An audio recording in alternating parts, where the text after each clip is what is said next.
Hello and welcome back to chapter 6, lecture number 7. In the previous lecture, we applied a texture on the nettle and we added the texture maps, so the roughness, the bump map and the normal map. So we continue now and I will show you what the bump map is doing. So when we use a value of 0, it looks like this, but a strength of 5 will add a sort of a bumpy effect. And it was hard to achieve with normal map. If I make this 0, you can see there's something going on with the lighting, but the real bump comes from the bump texture. So you can use a value of 1, but it makes it really bumpy, and we should increase the specularity. But then you won't really get the effect of this nettle leaf. So something between, I like 0.5 to start with. And let's put this on 0.4. Right now, the nettle leaves are just flat, and I like to change that. So shift, click on these. I like to name these nettle.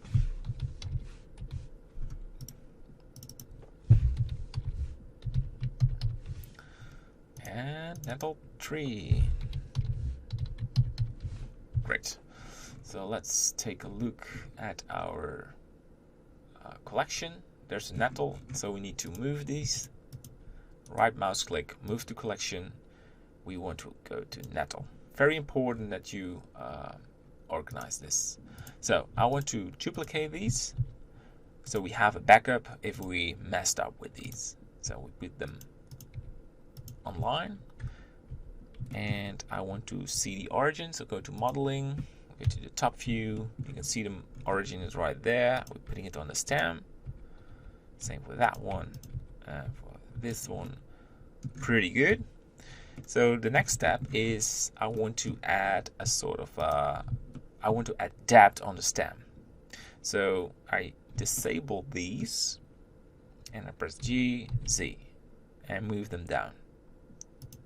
Okay, so maybe a bit too much, but you get the idea. You get this idea. And do the same for the one on the right. So Alt left mouse click on the middle part of the edge line and press G, Z. Alright. And for the right one as well. Alt left mouse click and disable the top part. This is purely for the stem. Alright. And left click, shift left click, go to object and shade smooth, and that will look much better. So the next thing we do is we left click on these leaves.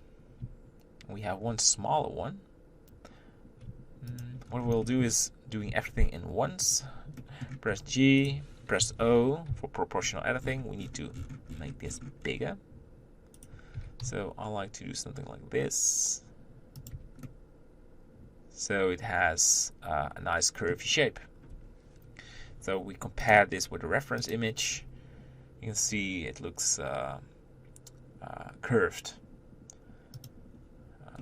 And you can then start changing the tip. And the more curviness your leaf has, the more variation. And you don't want to make it look stiff. That's what I'm trying to avoid.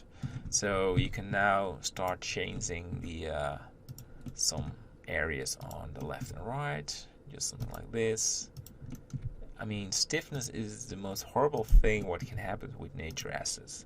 It's the same with if you make a building and it looks all straight and your building looks just too perfect, because every building has sort of leaking, imperfections, and nature is fully of, well, I can say, I don't know if you call that imperfection, but it's not looking perfect, so it's also not looking perfectly curved. Alright, so let's say these are the base shapes of the nettle. And we go to duplicate. Let's move them a little bit more upwards so they are touching the origin. And I like to import. Let's go to the front view and go to the images and go to the nettle and I want to import from the Pixabay background image. So this is just great for just copying the shape. And I like to start with add mesh a cylinder, and I want to change the value of the cylinder by 6. Normally it's 32. I change that to 6 because I made this nettle before and it won't turn back if you create another one. And you call this object stem, nettle stem, so you can easily recognize it. And you make this turn off proportional editing. It's something that always is turn on or off. And just drag this right there, and GY, and solid mode. Perfect. And I want to have a smaller stem than you can see than the original one. Go to the wireframe and put this one right there, and we start duplicating it. Extruding it, it's not duplicating, my bad. And we continue and continue and try to reach the top, and smaller, smallest. Alright, so I like to make this part smaller as well. Oh, just select this area and make it smaller. And that's it. So we have a nice looking stem. I shift left click on one of the leaves, Control L, and we want to share the same material. So now we want to make a projection and UV editing. And it takes some time. I'm not quite sure why this takes some time.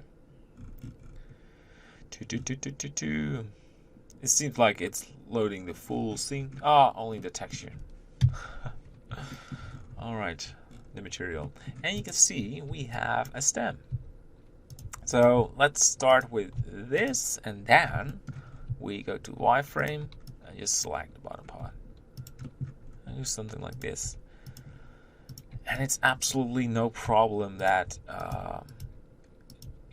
it's not textured on each side. So this is a projection, and when you go to the side you will see some UV problems, but because this stem is so small you will never see this. Even with 4K you will not see this detail. So I won't go for making mark seams and make a cylindrical projection and spending too much time to make this look perfect. Maybe sounds like lazy, but it's definitely not. Something that I experienced just didn't make sense. So go to the material preview. There is our stem. Lovely, isn't it?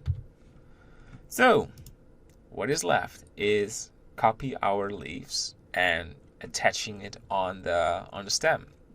So we have the big ones, and the more you go upwards they become smaller and they are more curved, so like they are going more inside. So I like to try to copy this effect, but that is something we're going to do in the next lecture. Alright, I hope you're still enjoying this all, and let's continue and make this beautiful. Bye bye.